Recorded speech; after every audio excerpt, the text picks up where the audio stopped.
Hello po, ngayon po gagawa tayo ng tutorial para paano mag-install ng Mac OS sa Windows. Yan po, bago natin simulan yung pag-install, kailangan natin ng itong mga to. Kailangan natin ng at least 8 GB of free space sa ating hard drive. Disable natin ang Windows Memory Integrity. Tapos, disable natin ang Windows Hyper-V. Ngayon, punta tayo dito sa search bar. Search lang natin yung Core Isolation. Ito. Under ng Core Isolation, Memory Integrity, off lang natin to. Minimize natin. Tapos, punta tayo ngayon sa search bar. Command prompt. Run as administrator natin.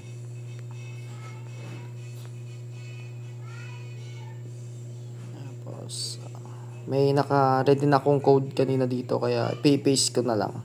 Ito. Paste ko na lang. Successful naman siya.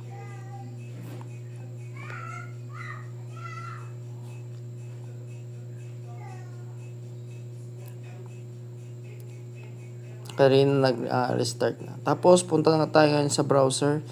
Magda-download tayo ng VirtualBox. Search lang natin sa Google. VirtualBox. Download. VirtualBox. Ito. Download natin itong Windows hosts. Tapos ma-download. Ngayon, i-install naman natin.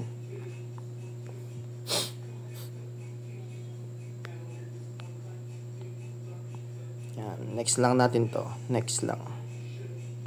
Make sure pala natin yung location niya dapat nandun sa program files. Next, yes.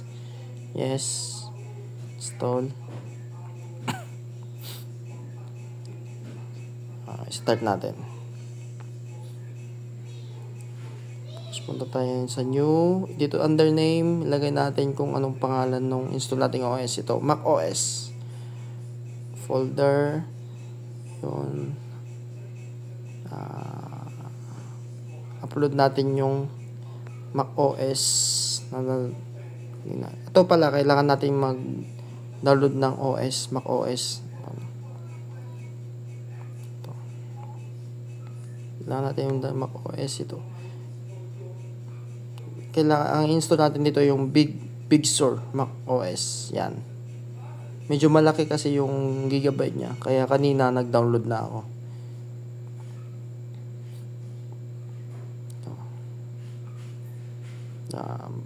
Disregard na lang natin. Kasi kanina nag-download na ako. Paghintay natin ito medyo matagal.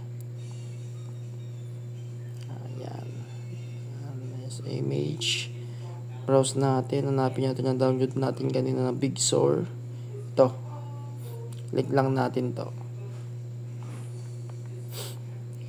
Pen. Type niya Mac OS X. Version Mac OS X. 64-bit. 64-bit na lang tayo. Kasi Windows 11 yung pag-installan natin. Ito naman. Next natin. Itong base memory. Ibig sabihin yung base memory. Ito yung RAM ng magiging Mac OS natin. Processor. Ito yung magiging processor niya.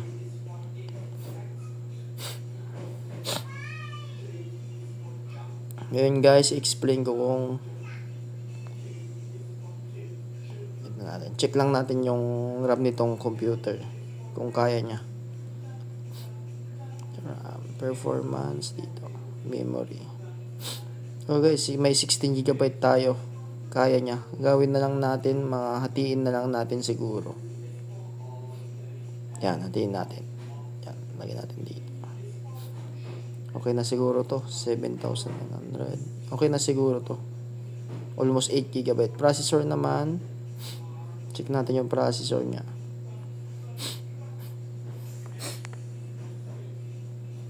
May 8 cores tayo. So, ibig sabihin, kaya niya. Lagyan natin yung 4 cores. Ito naman yung hard disk. Hard disk, guys.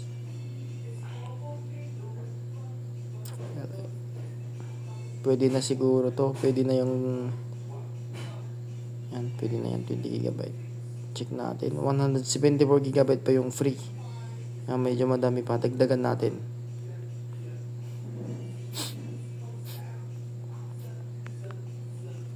Next. Okay, finish. Ayun, may gagawin pa tayo dyan. Hindi pa tapos.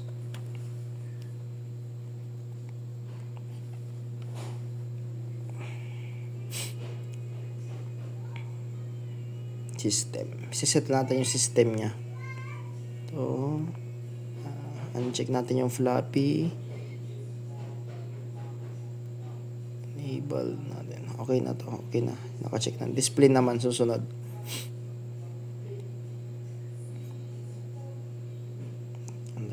Display niya. Taasan natin yung BG memory niya.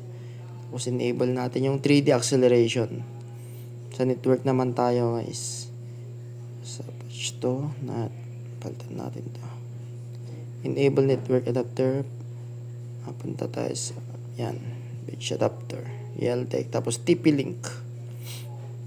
Medyo bilisan ko lang saglit.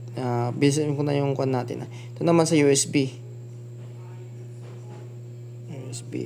Alis na lang to. 2.0 na lang yung USB. Okay. Tapos may set pa tayo dito. Guys, may lalagay pa tayong code para mabasa ng VirtualBox yung macOS natin. Maglalagay pa, mag-inject pa tayo ng code. Command prompt. Search ulit. Command prompt ulit tayo, CMD, run as administrator. Yun guys, may code na ako dito naka-ready. Ito, notepad siya. So, i-inject natin ito sa may directory ng VirtualBox. Yung processor kasi natin, dalawa kasi ito yung AMD processor or Intel processor.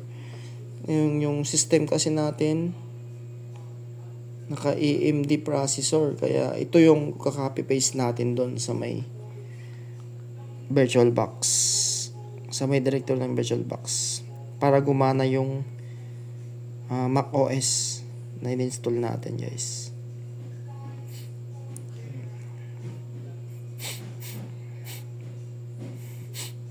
macOS, please. Pinalitan natin yung VM ng macOS pala ito.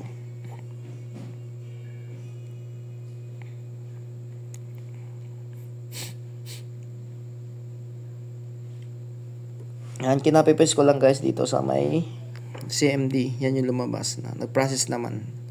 Okay. Ayan siya na guys. Medyo mabilis lang magturo. Yun. Start.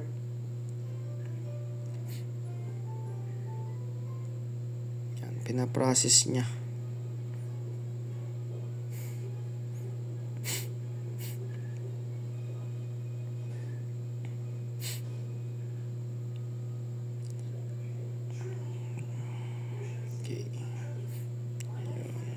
Start natin yung VirtualBox. Then buksan natin ulit. And then start. Okay. Yes, natin kung magsa-successful. Ayun, binabasa niya.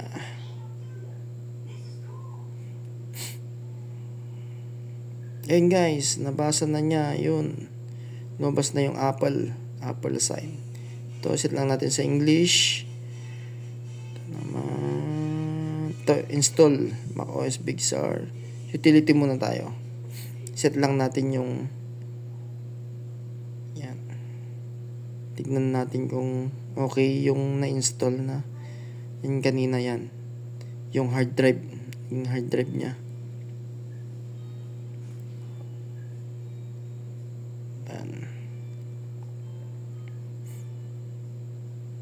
Yan, install natin yung macOS Big Sur. Yan. Continue lang natin to. Yan natin. Wait lang natin guys. Kasi yun, naglo-loading lang. Yun. Yun. Okay na guys, na-install na natin yung macOS sa may Windows. Successful siya guys. Dito na